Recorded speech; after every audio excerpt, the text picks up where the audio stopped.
या में हंस माय सुजीव उपजे सोई बिंद संग होई मेरे रामा सोई बिंद संग होई या में पांच तत्व सो उपजा या में पांच तत्व सो उपजा यू या मांडवनी सब लोई बांधा सत शब्द है न्यारा मांगा सत शब्द है न्यारा वासे शब्द कोई नहीं निकषा वासे शब्द कोई नहीं निकषा नाभ निकषण हारा बांधा सत शब्द है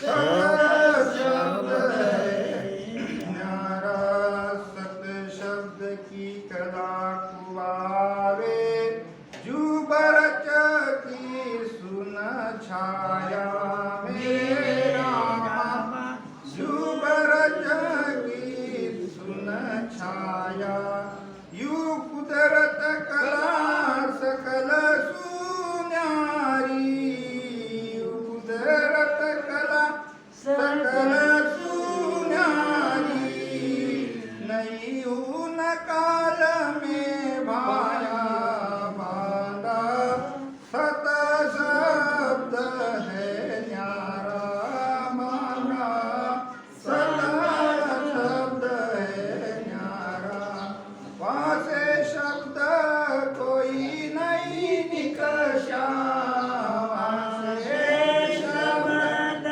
कोई नहीं निकषा नाम निकषण हारा मांगा सत शब्द है न्यारा मांगा सत शब्द है न्यारा कुदरत कला जका सुन आदू मोक जान के ताई मेरे रामा मोक जान के ताई जो जन माय प्रगटे आई जो जन माय प्रगटे आई सो पाप पुण्य बरसनाई बांधा सत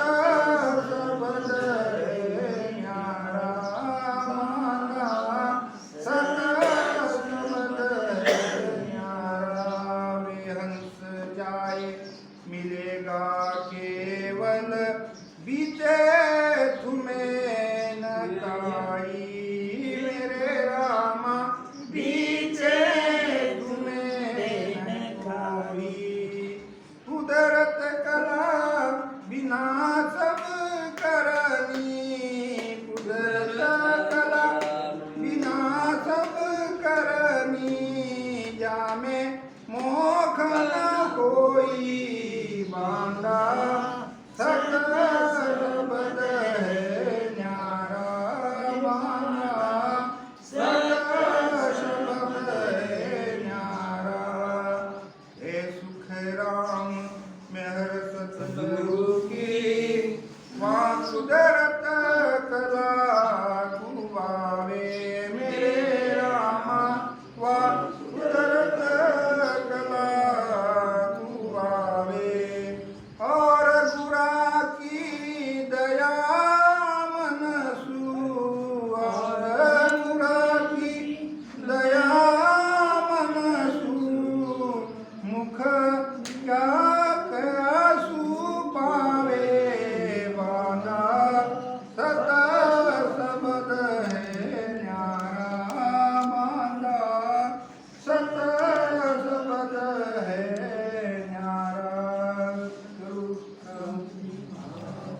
धन्य हो, धन्य हो, धन्य हो।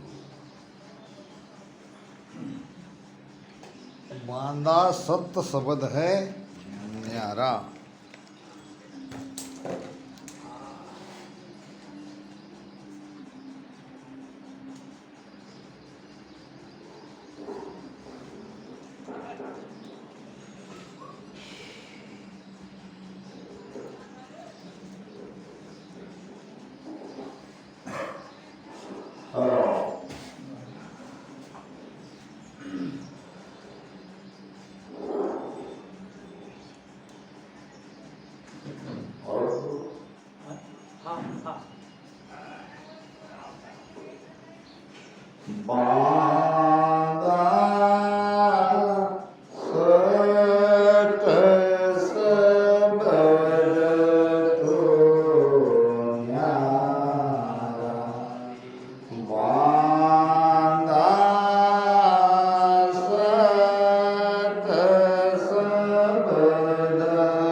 बांदा सत्य सबक तो न्यारा।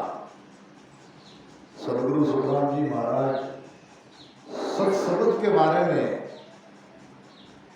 हमें समझा रहे हैं। सत्य सबक क्या है और सत्य सबक और शब्द से न्यारा क्यों और कैसा है।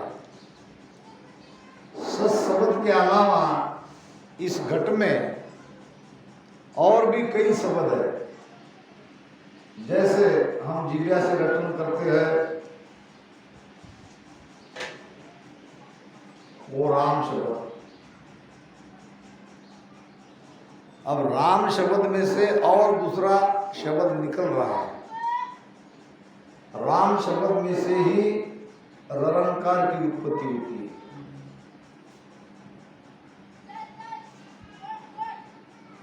इधर हम श्वासा के आधार से अगर विचार करें तो श्वासा के आधार से ये सोहम और ओम ये शब्दों की उत्पत्ति श्वासा के आधार से है। इसका मतलब श्वासा के आधार से किसी भी शब्द का हम रटन करते हैं तो वो सत्शब्द नहीं है। सत्शब्द तो वो है जिस शब्द से और कोई शब्द पैदा ही नहीं होता और कोई शब्द निकलता ही नहीं। सत्शब्द वो है एक बार सदगुरु मेहर से घट में जागरूक होने के बाद और शब्द की आवश्यकता ही नहीं है। शब्द और शब्द में क्या अंतर है। और संसार वाले जो भक्ति करते हैं क्या इन्हें सभी को सत्शब्द मिला है। महाराज ने एक भजन में बड़ा सुंदर निर्णय किया है। इसी विषय के साथ वो संबंधित है। अवगत न्यारो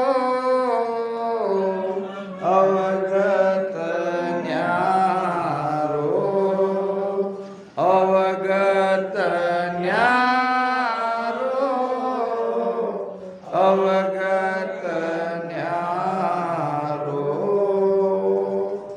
अवगत न्यारो, अवगत न्यारो। तागत बिरला जाने रे, तागत बिरला जाने रे, माया रूप शब्द आघट में, माया रूप शब्द आघट में, ताकू बहुत बखाने रे लो, ताकू बहुत बखाने रे लो। अवगत, अवगत अविगत दोनों एक ही है। अवगत का अर्थ होता है जिसकी गति लगने में नहीं आती। गति समझते हो?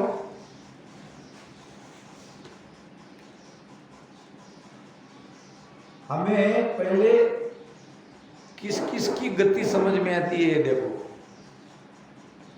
हमें साइकिल की गति समझ में आती है, क्योंकि इसको हम चलाते हैं, जानते हैं कितने किलोमीटर एक घंटे में वो जाएगी, ये है उसकी गति। हमें मोटरसाइकिल की गति का भी अंदाजा है। मान लो 50 किलोमीटर जाना है तो मोटरसाइकिल कितने जल्दी पहुंचाएगी, ये है उसकी गति, चलने की क्षमता। गाड़ी फोर व्हीलर की गति ये भी हम जानते हैं, हवाई जहाज की गति को जानते हैं, रेल की गति को जानते हैं। इस सब की गति को मनुष्य ने जाना है वैज्ञानिक खोज के आधार पे, मगर अभी ये विज्ञान परमात्मा तक नहीं पहुंचा है। परमात्मा की गति कोई नहीं जानता। क्यों नहीं जानता? एक पल में राई को पहाड़ कर सकते हैं, पहाड़ को राई कर सकते हैं। एक पल में जीवित को मुर्दा बना देते हैं, वो अगर चाहे तो मुर्दा भी जिंदा हो जाएगा। कहते हैं कि कोई अरब राष्ट्र में एक बादशाह की बेगम थी, रानी, और वो थी गर्भवती। अब आजकल में बच्चा होने वाला था, रानी मर गई, वो बेगम साहिबा मर गई। अब मुसलमान में जलाते नहीं है, मुसलमान में क्या करते हैं? दफन, दफन दफन कफन, कफन उड़ाते हैं और दफन करते हैं। कफन किसको कहते हैं? कपड़े को।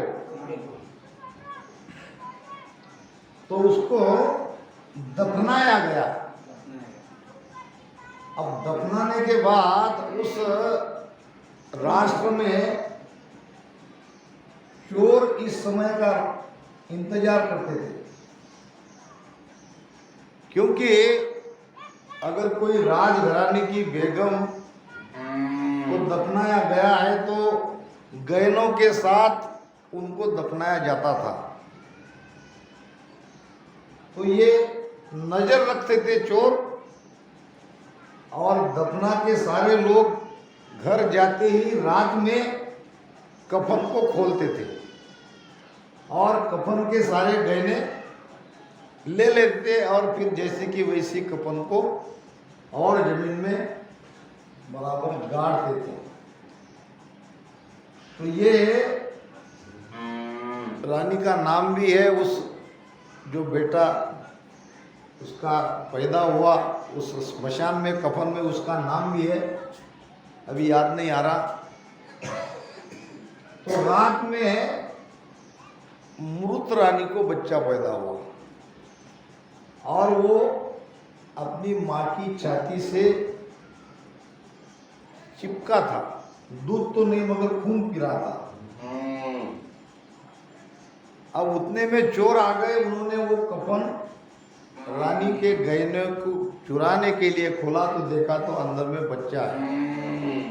डर गए, बादशाह को कहा कि ऐसी ऐसी घटना घटित हुई है, हमें क्षमा करें, हम चोर है।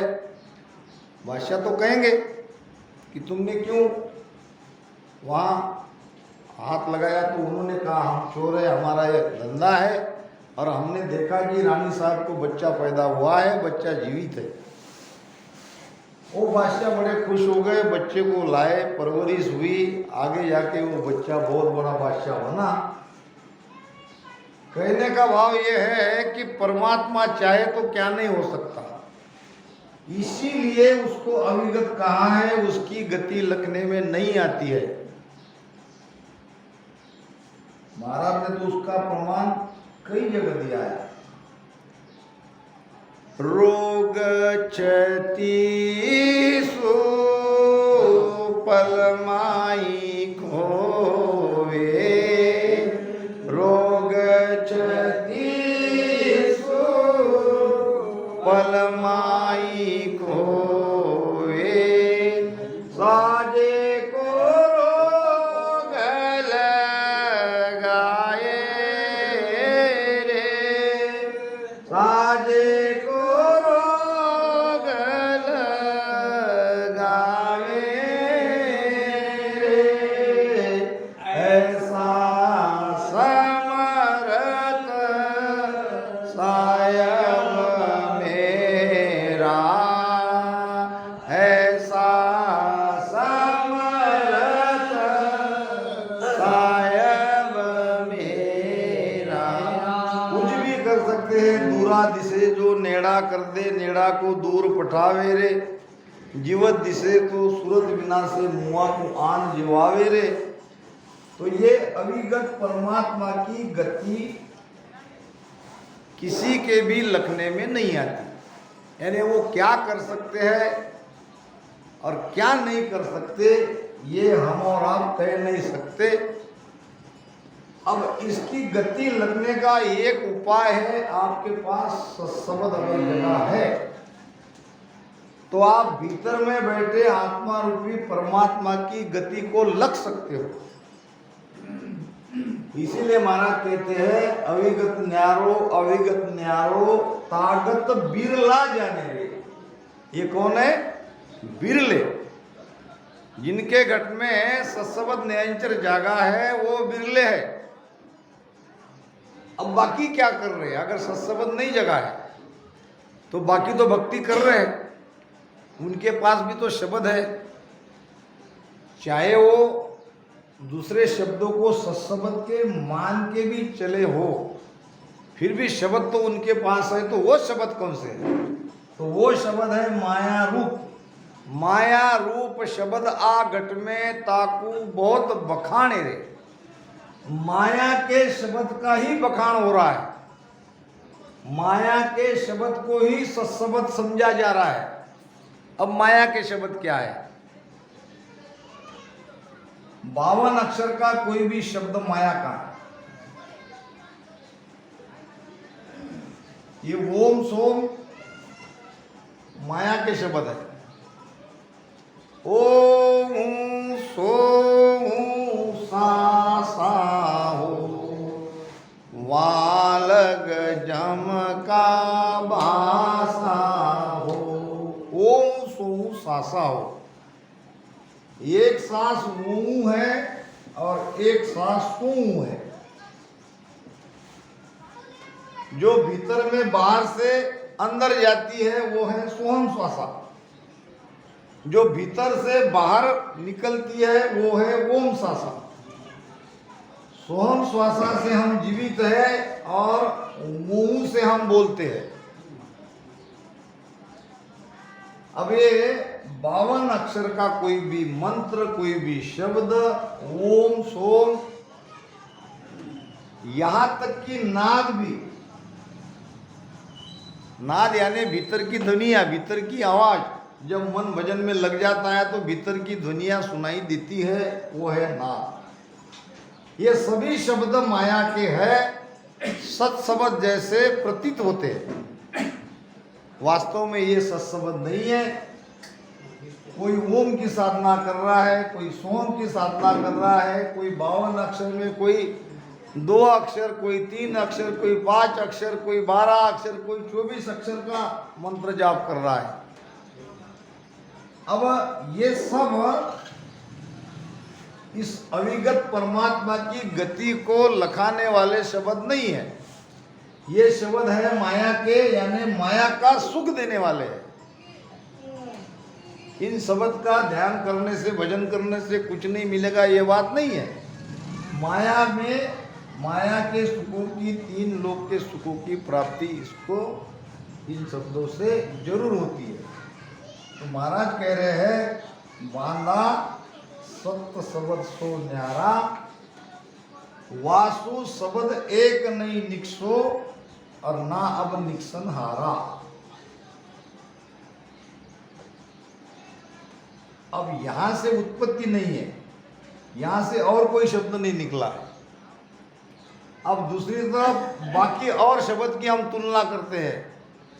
तुलना किए बगैर ये ज्ञान समझ में नहीं आएगा, ये विषय में वही है। आगे महाराज बताएंगे। पहले 52 अक्षर, 52 अक्षर में से क्या निकला? हमारी धारा में आते हैं राम, राम निकला ना 52 अक्षर से। राम में से क्या निकला? ररंकार। ममो थक्यो मेर के माई सेंग त्रिकुटी लारे। मेरू में मकार रुक जाता है, आगे ररंकार चलता है। 52 अक्षर में से राम, राम में से ररंकार। अब ररंकार से ही आगे नाद की उत्पत्ति है, नाद से आगे अनाद की उत्पत्ति है। तो यहां देखोगे तो आप एक एक शब्द से दूसरा दूसरा शब्द निकल रहा है। अब अनाज से भी आगे जाओगे तो जिंग तक जाओगे, यानी एक तरफ उत्पत्ति है। यहां देखो सत्शब्द के भीतर से कोई और शब्द प्रकट होता नहीं। अगर प्रकट हो रहा है तो वो सत्शब्द नहीं है। अगर सत्शब्द से भी कोई और शब्द पैदा हो रहा है तो वो सत्शब्द नहीं है। इसीलिए महाराज कहते हैं, बांधा सत्य शब्द सो न्यारा। आगे, वासु शब्द कोई नहीं निकसो, ना अब निकसन हारा। जिसके घट में सत्शब्द जागृत हुआ है, अब उनको और कोई शब्द जागृत करने की, जगाने की आवश्यकता ही नहीं है। और करना भी चाहे तो कोई और शब्द प्रकट होगा ही नहीं, क्योंकि सत्शब्द से परे और कोई शब्द नहीं है। अब सत्शब्द क्या है? सत्शब्द किसे कहते हैं? शब्द से अर्थ है, वास्तव में ये शब्द नहीं है, ये न ध्वनि है, मगर वो सत्शब्द उसको क्यों कहा जा रहा है, ये हमें और आपको समझाने के लिए ये शब्द को जोड़ा है। वास्तव में वो सत्य है। क्या है उसका नाम? केवल सत्य है वो। वहाँ शब्द नहीं है, वहाँ साउंड नहीं है, वहाँ ध्वनि नहीं है, मगर व्यवहारिक भाषा में समझाने के लिए महाराज को उसे सत्शब्द कहना पड़ा। इसलिए उसकी बहुत बढ़िया व्याख्या महाराज ने करी है, ने अंचर, अक्षर में नहीं। अब जो अक्षर में ही नहीं है तो वो ध्वनि में कैसे आ सकता है? जिसको बताया ही नहीं जाता वो कैसा है, लिखने में ही नहीं आता वो कैसा है, तो आगे तो सब खत्म हो गया, केवल वो सत है। और थोड़ा आगे दूसरे शब्द के बारे में जान ले। काना सुने नेण सुदेखे, काना सुने नेण सुदेखे, ग्रान बासना लेवे रे, ग्रान बासना लेवे रे, रसना शीस बिराजे सायब, रसना शीस बिराजे सायब, परक स्वाद सब लेवे रे, परक स्वाद सब लेवे रे, अवगत न्यारो, अवगत न्यारो। काना सुने, कानों से सुनाई देने वाले सभी शब्द, चाहे आवाज हो, 52 अक्षर के हो, नाद हो, अनाहद हो, कान से सुनाई देने वाले शब्द सत्शब्द नहीं है, और आंखों से दिखाई देने वाले शब्द भी सत्शब्द नहीं है। अब आंख से कोई शब्द दिखता है, बाहरी आंख से नहीं दिखता है, मगर भीतर की सूरत रूपी आंखों से उसको हम निरखते हैं, उसको देखते हैं। महाराज ने तो ये सारे शब्दों का निर्णय कर दिया है। दी से चेण नेण सुनिरखे,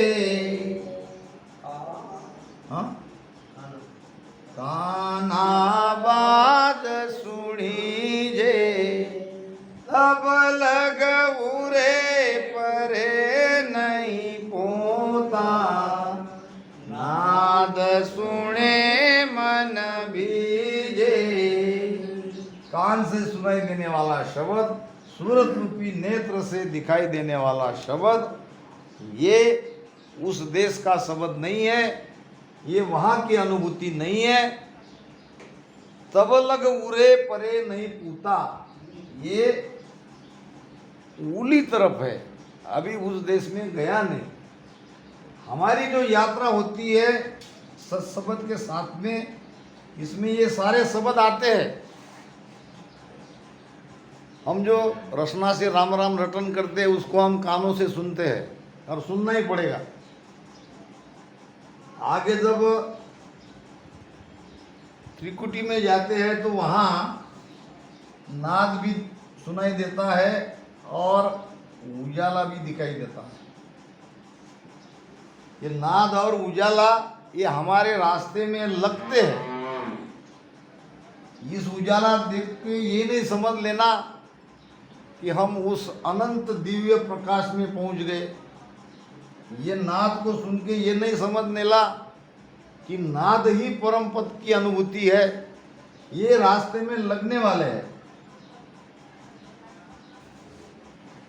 काना सुने नैन सु देखे, घ्राण वासना लेवे रे।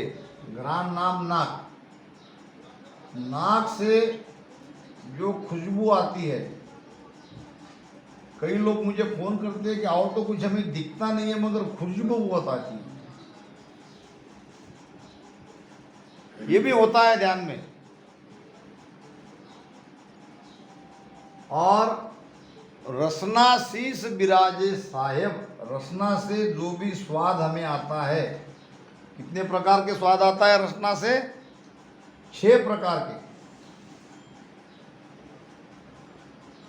खट्टा, मीठा, तीखा फीका खारा और अनोख, ये सारे स्वाद, ये सारे इंद्रिया से जुड़े हुए जो भी हमारे अनुभव है वो सत्सबद के अनुभव नहीं है, वो माया के अनुभूति है।